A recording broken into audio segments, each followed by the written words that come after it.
I've created so many tactics this year, which I've enjoyed as well, but this one is just that tad special, mainly being I've worked on it for months. It started out live on Twitch with RB Bragantino, and well, it took time. It tweaking, and the challenge was to create that magic box formation. We tweaked it and we couldn't get it spot on, but I feel that I finally have it. So today we are going to be testing it out at Halifax Town and also lower leagues in Spain. The reason being, most of my videos I test my tactics out with good teams but also in top tier leagues. Today we've done the complete opposite. We've gone to non-league, tested it out at Halifax Town, who are predicted to finish mid-table by the way, but we've also gone to Spain in those lower leagues and we've also tested it out with a random team, and in both tests they were very successful. So today we are going to be looking at the results of both tests, then we're going to break down the tactic like I used to do. We're going to be breaking down the tactics, explaining every single decision, and also we're going to end this video with, well, we're going to play a game, but we're going to be playing a game with Brazil. If you think you're going to like this video, gives it a thumbs up. Also in the comment section, leave some recommendations, tactical recommendations. It doesn't necessarily have to be a recreation, but you could just give me some formation ideas, whether it's the old school Hungary formation, whether it's a strikerless formation, it doesn't matter. You can send your recommendations in the comment section. But for now, let's get stuck into the video. Just for full transparency, we can start with the game status, where we can see that we've been playing for 2 hours and a half. So in between games, I am skipping. I am going on holiday. I'm not there manually pressing continue. I've skipped to the next match. And then for some games, I did use instant result. Some games I did play with Melilla. But with Halifax Town, you guys will see that I played every single game because the game time in that one is, well, a lot more. So we got that out of the way. We can look at the league table, where I've played 18 games. We've won 14. We've drawn 4, losing none. Jose Enrique being the top goal scorer in this league and our goalkeeper with the most clean sheets. Statistically, we are doing very, very well. We've only played 18 games, so I've done half a season here. So we've scored 36 goals. We had the most shots for, the fewest shots against. When it comes to the most possession, we are joint top with Atletico B. And same for the best pass completion as well. We are both on 92%. For the most dribbles made, we are first with 271. We have the most clean sheets and we have the fewest conceded. Goals, we have Jose Enrique as the top goal scorer, Danny Garcia also in the top 8. That is both of our strikers. We also have Danny Garcia with 7 assists. We also have a midfielder in that list as well. For most key passes, it's Miguel Garcia again. Best pass completion, nobody in that top 8 surprisingly, though we are joint second. Most clean sheets, it is our goalkeeper. For the most dribbles, it's the right back, and then it is actually, is he the left back or the midfielder? No, he's the left back, sorry. He is the left back who cuts inside from both wings. He's not supposed to do that. So these are some of the results. You can see a 4-0, 4-1, 4-1, 4-1, 4-0. We did like to score 4 goals in games, but you can also see the amount of clean sheets. It is ridiculous. And so far, apart from in the cup games, we haven't conceded more than 1 goal in the game. And lastly, squad-wise as well, Jose Enrique has got 13 goals in all comps. Danny Garcia with 11 goals in all comps. And then it's our central midfielder. But also, another intriguing thing about this tactic is that a lot of people aren't playing in their favourite position. So we can see their best positions here. We've got a few right backs, a couple centre backs, a couple left backs. But when we come into central midfield, we have been playing players like Braun, for an example, who is a right-sided central midfielder. He cannot play in central midfield. If we go to his form, you can see he's played a few games as a central midfielder. A lot of players in this team aren't playing in their preferred formation, but they are still getting the results that are needed. Fran Nunes is another one. We can see that he is a winger or an attacking player at least. And if we go to his form, you can see that he's been playing as a central midfielder or a Mazzala. Again, out of position. You can see he's awkward in that position. But when we look at his average rating at 7.14, he's played 8 with 3 sub appearances, 1 goal, 2 assists, and an XG of 2. He's playing fairly well. Now imagine if this turns green and, well, he would perform a lot better. But that's enough of the results for this team. We're now going to go to Halifax and have a look over there. So again, for transparency, this game was saved 8 times, so slightly different than the other one, but it was played 7 hours. Of course, I was not playing 7 hours straight. I had to stop. I do have kids. Looking at the season preview and where we are predicted to finish at the beginning of the season, we were predicted to finish 12th, a 25-to-1 chance to win the league. As you can see, we absolutely smashed the Vanarama National League. So we played 46, we won 37, we drew 5, and only lost 4. Just like in Spain, we scored the most goals, but we also conceded the fewest. We scored 98, which was the most. We had the most shots for, not the fewest shots against. Now, Melilla, or whatever that team's name was, they weren't predicted to finish first, second, or third, but they were a pretty decent side in their league, whereas Halifax are kind of mid-table, so we kind of predicted to have more shots against us with Halifax than with Melilla, or Melilla, however you pronounce that. Best pass completion though, we are 4th most possession, or best average possession.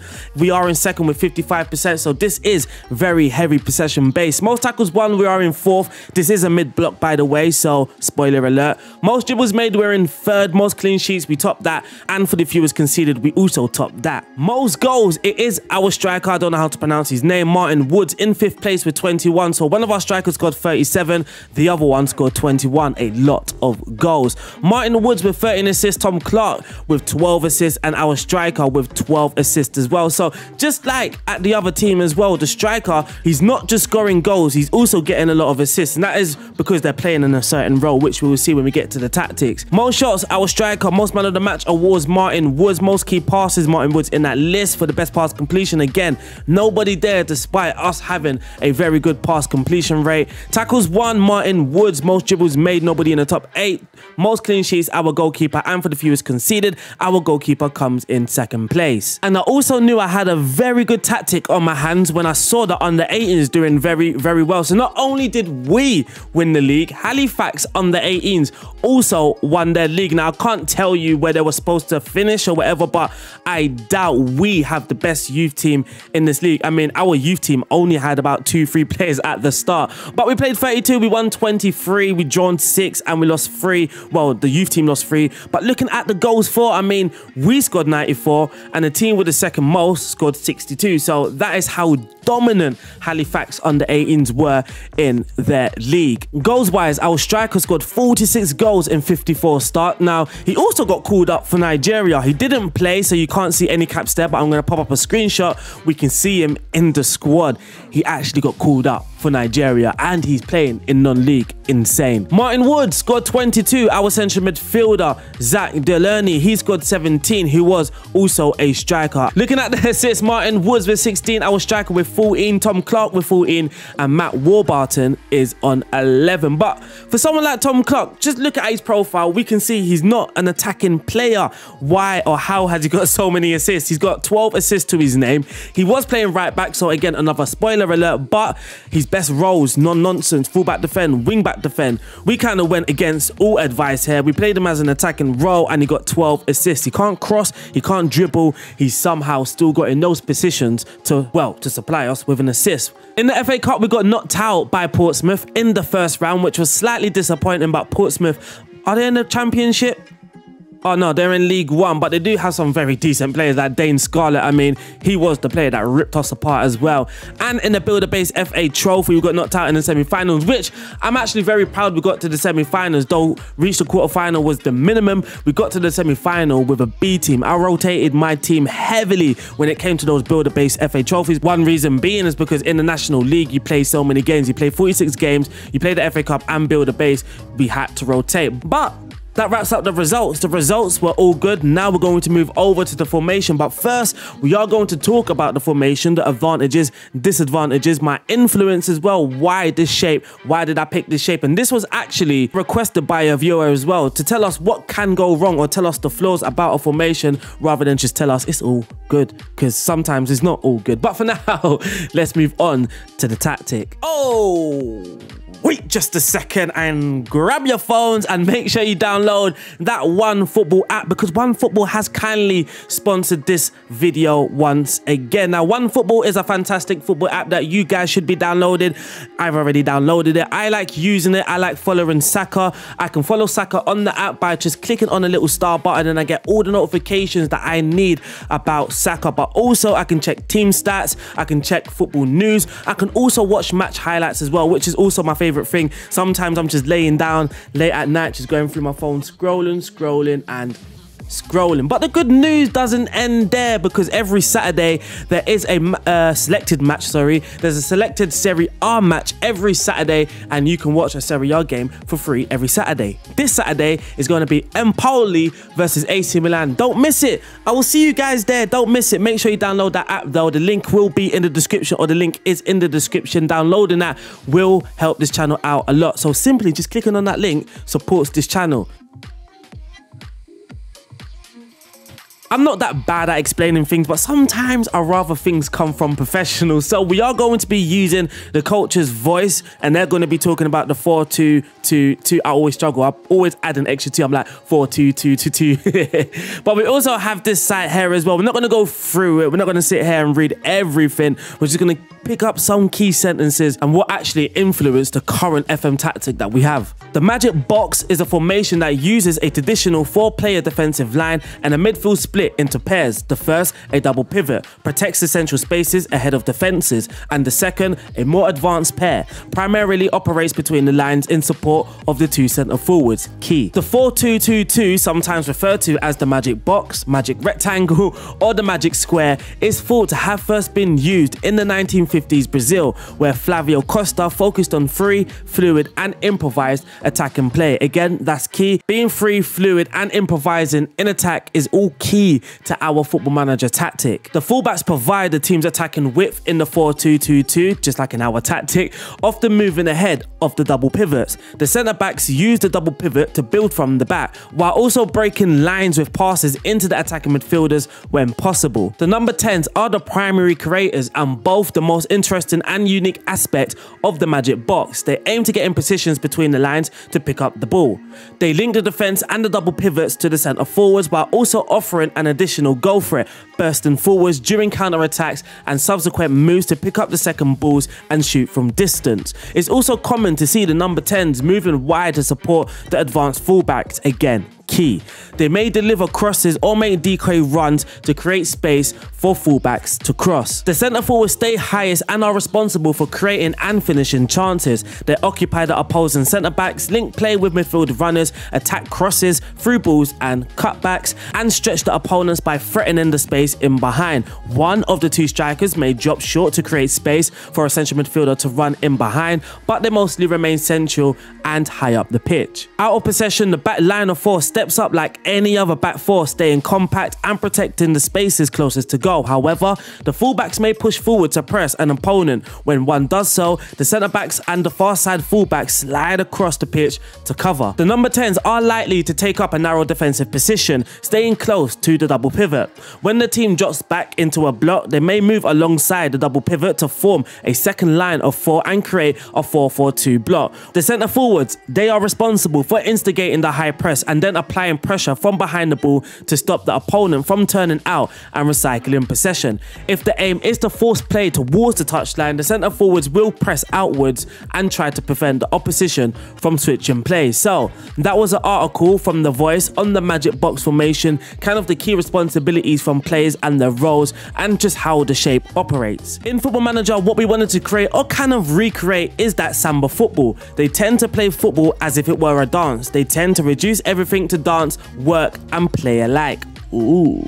So here is a Brazil 1998 team sheet, and as you can see, that Magic Box formation. They've kind of used similar beforehand, but it was the 1998 one that I'm really trying to capture. Brazil have always been inventive with their formations, and the Magic Box was no difference. This shape was labelled the perfect square formation by some. There were no wingers, but there were wing backs, so this meant that the space in between this square in midfield was in abundance. The passing speed was unbelievable and confused opponents with quick 1- and 2-touch passing in tight areas, with the inevitable Bebeto or Ronaldo finishing off the move with a goal. So that quick 1-2, that quick passing tempo is something that we also want to capture. Some of the goals were a shared joy to watch, and I for one was lucky to be of the right age to see them play this way. I was fairly young but not that young, and I do remember the shared joy of just watching that Brazil squad. It was absolute magic. From 1998, 2002, it was just magic. Interestingly, this shape has been used recently as last season with Hoffenheim's exciting young coach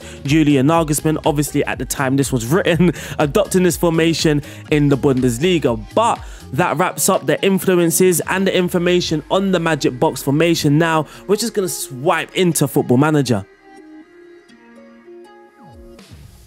So we are back on the squad page, but only because this actually really helped me when it comes to creating my tactic, but also picking those right players in certain positions. So you will have noticed my squad view is slightly different. It might be slightly different to yours. I might make this downloadable actually in the description link below. In the description link? In the description link? Description box? In the back? You know what I mean. You guys know what I mean. So what is good about this view is that I have style and I can see the style of the player. And obviously I'm not going to be familiar with those players, so this is going to help me a lot. So what I tend to do is sort it out by ability, but I also look at the style. So for an example, Osavi, he's my best striker or best player in the team, but he's physical. Already I've got my eye on him being that pressing forward. So just for now, I'm going to put him on the left hand side because that is where my pressing forward will be. Well, he is. And that's what I did throughout the team. Matt Warburton, he actually didn't start with his best position as a striker. It was a central midfield. But for someone like him, technical, he's 4 stars. So I know possibly he's going to be my Mazzala. My centre-back, I'm just going to put him there because it doesn't really matter when it comes to centre-backs. Again, another physical striker. But then here I've got Rob Harker, an intelligent striker. Harvey Gilmore, an intelligent midfielder. So when it comes to putting these players in, for Harvey Gilmore, for an example, I might put him in the role that requires high levels of intelligence. Or Salvi, I might give him a role that requires physical stats, just like a pressing forward. Matt Warburton, I'm using a Mazzala, which requires technical ability because he has to take key passes. He also might have to cross. He just has to be a very good technical player, and he can be my technical player. So when it comes to creating your own perfect tactic for your own team, this actually could be a very good starting point, because you start to get a sense of each player's playing style. For an example, you might not want to have a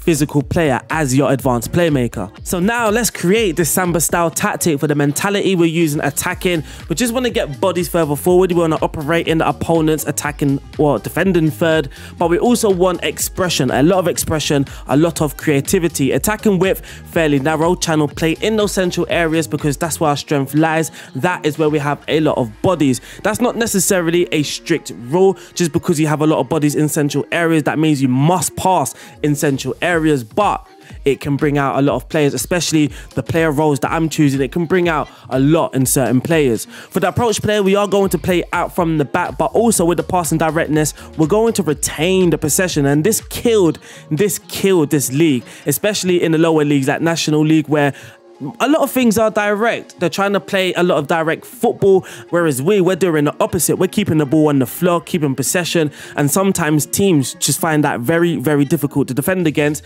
And for the tempo, slightly higher, because that Brazil in real life, we want that one-touch passing, quick maneuver, and yeah, that's what we want. In the final third, low crosses, work the ball into the box, but we're also going to run at defense, just adding a little bit more creativity. Now, when I go, well, I'm not going to show you now actually, because we haven't done the player roles, but once the player roles are all done and set, you will notice that we don't actually have a lot of players that have run at the defense hard-coded. So you know, like wingers on attack, inverted wingers, inside forwards, all of them already have hard-coded dribble more. I believe the wing back on attack has dribble more hard-coded as well, so those players naturally just dribble. In a very attacking heavy tactic, you might not necessarily need to run at defense, but for me, I wanted to add more simply because we only have one player naturally looking to run at the defense often. In transition, when possession has been lost, we are going to counter press to try and win the ball back instantly, and when possession has been won, we are going to look to break and go on that counter attack. Again, when we spoke about the Magic Box formation from the voice,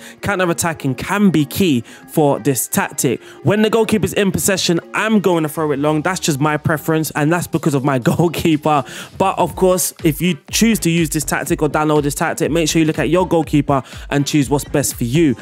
For the tactic, it doesn't really matter if you throw it, roll it out, or even kick it long. If you've got that big striker, you can kick it long if you want. That actually might add some unpredictability in your tactic. Now, for out of possession, would you believe me if I said that we hardly done anything here?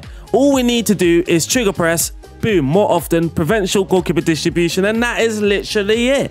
That's literally it. We are operating in the mid block, so we're not pressing high, we're not pressing aggressively or intensely. That could leave so many gaps and spaces for the opponent to expose. Remember, this tactic will have its obvious flaws, and that is down the flanks, and so we're not going to force them that way because we don't want that to be very, very easy for them just to run down the flanks and get balls in. We still want it to be slightly difficult for them to create any sort of chance whatsoever, and that is it for out of possession. Just the standard line of engagement, standard defensive line, trigger press more often, and prevent that short goalkeeper distribution. But now let's talk about those players. So the goalkeeper is a goalkeeper on sweep, a keeper, defend, nothing too fancy, but the left back is a wing back on attack, and he's going to be dribbling more. The wing backs are going to be vital in creating any sort of chances out wide, though that's not necessarily how we create majority of our chances, but unpredictability is always a good thing, and those wing backs are going to try and provide that. On the left hand side we have a wing back on attack, but on the right hand side we have a wing back on support. You will kind of understand why in a few moments. At the back we do have a ball playing defender on defend, trying to launch those counter attacking balls, bringing it forward, but also playing those line breaking passes. His defensive partner is a no-nonsense defender. It works. It works. Now, in these lower leagues, they don't really have that composure and that first touch strength and all of that good stuff to hold onto the ball and dribble it and be composed at the back. I did try that at the start, and he was getting pressed. He lost the ball too often. So though he was a central defender and just supposed to be passing it shorter, he was making bad decisions. Whereas my no-nonsense defender, he doesn't really make bad decisions because he's being told to be no nonsense, get the ball and get it away from the goal. This helps in those lower leagues. You may want to change this if, for an example, you're Liverpool, you don't want Virgil van Dijk or Matip just being a no nonsense defender, or you might want to. That all depends. Now, in the left hand side, actually, no player instructions. The fullbacks don't have any, but the centre backs mark tighter. So obviously a major flaw is that the opponents get down the flanks and they cross the ball in, and this is kind of what I'm using it for. So when they do whip the ball in, my centre backs are marking tighter, not allowing anybody with a free header, free volley or anything bad like that. So in defensive midfield we are using a halfback, very nice. And what happens here sometimes is we create a back three. The wing backs go up, the centre back split, and the halfback drops deep, and a beautiful back three. His defensive midfield partner is a deep line playmaker on support, so actually a proper double pivot with both of our defensive midfielders holding their position, which again is key because we don't want to be exposed. We have obvious flaws, which is down the flank. So our double pivot is actually key in protecting that back line, so nobody can penetrate us through central areas. If they're going to penetrate us through out wide and also penetrate through central areas, then that's just simply not a good thing. Now moving into the attacking areas where things get slightly more interesting, we are using a central midfielder on attack, getting further forward, being an attacking midfielder obviously, and then the right side of the central midfielder is a Mazzala on attack. Now like I said, you'll kind of understand why I'm using a wing back on support on the right hand side rather than attack, and it's mainly because now we have some support out on that right hand side. A central midfielder on attack,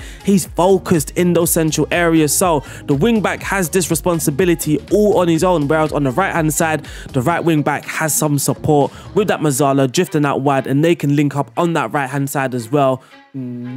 For the player instructions, we do have dribble more, take more risk. I had dribble more on, so I had that before that run out defense team instruction, trying to get that aggressiveness going forward by certain players. But we're also going to move into channels and tackle harder for the central midfielder on attack. For the Mazzala, it's dribble more, shoot less often, and tackle harder. And now lastly, up top, we do have a deep line forward, so we're not actually going to change that. And originally it was an advanced forward, and now we are going to change it to a pressing forward on attack. One major reason is that I felt that we forced that Hollywood pass. So for some odd reason, I feel it's not really odd actually. If you actually read the description of the advanced forward, his primary duty is to be the focal point. So players are looking for him as he is the focal point, and he's also going to be chasing down through balls and clearances from deep, and that is what kept happening, what I felt kept happening. Our deep line playmaker, especially our centre backs as well, even our wing back, just kept playing that Hollywood pass or forcing that Hollywood pass, and it also also doesn't help that I've got the attacking mentality. So that is a lot of players' first thought. Let me play that high risk action first, and the advanced forward was kind of forcing that, making those movements into the channels quickly, and it forced that DLP just to play that ball. Whereas a pressing forward, he doesn't make that move so eagerly, and it just provided a better balance, but also a nice partnership with the deep line forward, some nice link up play, and that there wraps up the tactic, as you can see with this one, which is the actual finished one, the Magic Box Halifax 4 Magic Box. And yeah, you can see it's the exact same. Now, for even more context, if I'm even using that word correctly, if I look at number 1, this was bargable. This is how the actual tactics started. So you can see how hard I actually worked on this. I worked on this so hard to a point it's almost completely different. The 2 central midfielders have stayed and the left back on attack has stayed, but other than that, even the team mentality has changed as well. But yeah, that wraps up the tactic, the Magic Box at Halifax. The download link will be in the description. But now, I believe I've gone through every single thing. I'm guessing it's time to finally play a game. Let's have some fun. It wouldn't be right if I weren't Brazil. Let's be honest, it wouldn't be right. So I am Brazil, obviously. And our game today is against Chile. So we're just going to play this game. It's a friendly. Well, it's a friendly for me. It's actually a World Cup qualifying game. And we're just going to see how the tactic plays out and have some fun. Hopefully, we see that samba. We see that samba. We're also going to play on 2D as well, just so you guys can see the shape and how the tactic really plays as well. I feel 2D really helps with that. But here's Casemiro, Lucas Paqueta, Gabriel Jesus, Coutinho. Oh, pass cut out. But you can see how we're looking to attack centrally straight away. Casemiro is going to play it back surely. Yes, Thiago.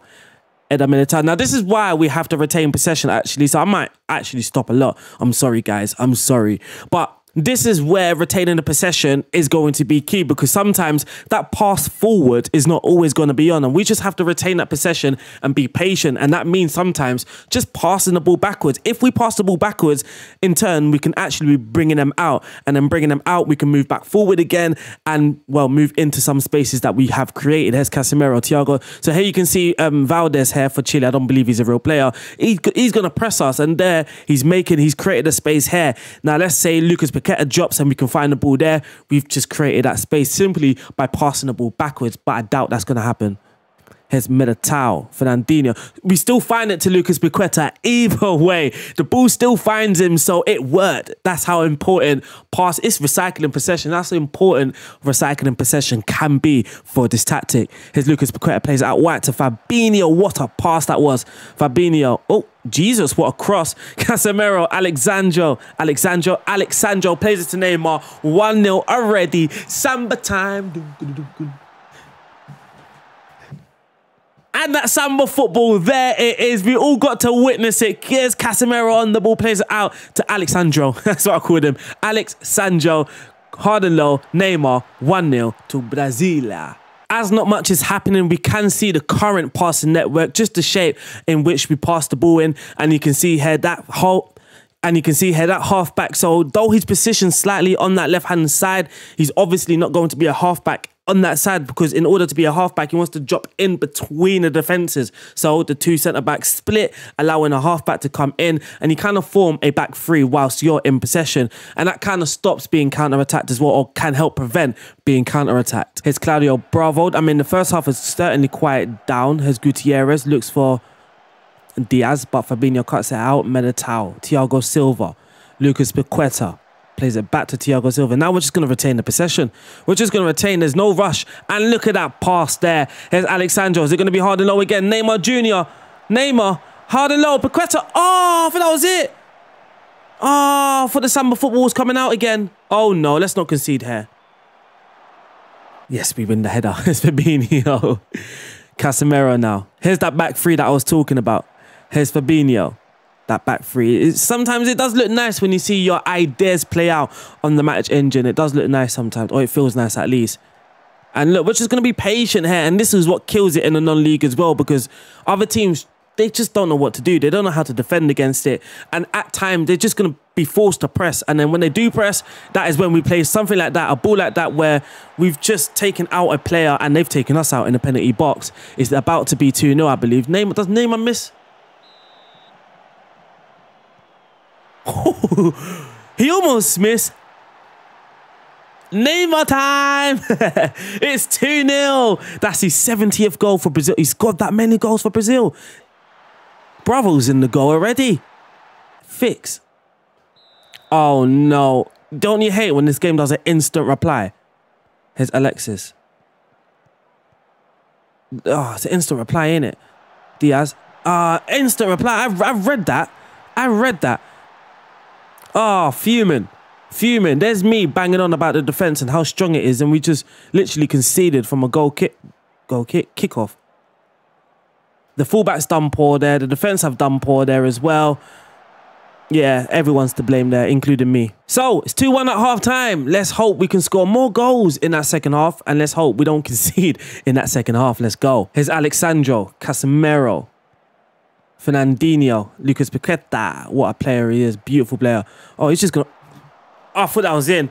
I almost screamed. Neymar's playing at 8. He's clearly enjoying... How have we just not thrown? That's an easy short pass. Here's Barrington Diaz. Let's not concede here for that. Uh-oh.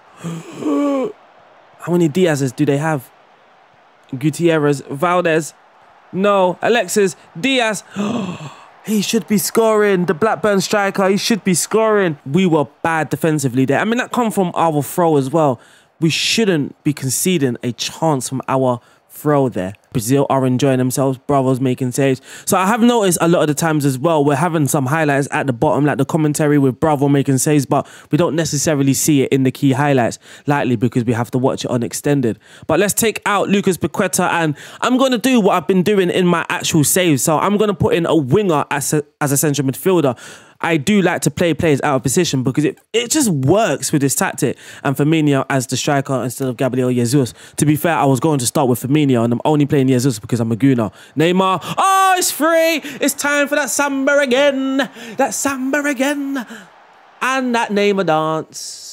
It's 3-0 to the Brazilian boys. What a free kick. That's one of those highlights where like, this is never going to go in. I hate when they show us free kicks from that far. It's never going to go in. But it's nice to finally see one. Here's Alexandro, Rafinha on the ball.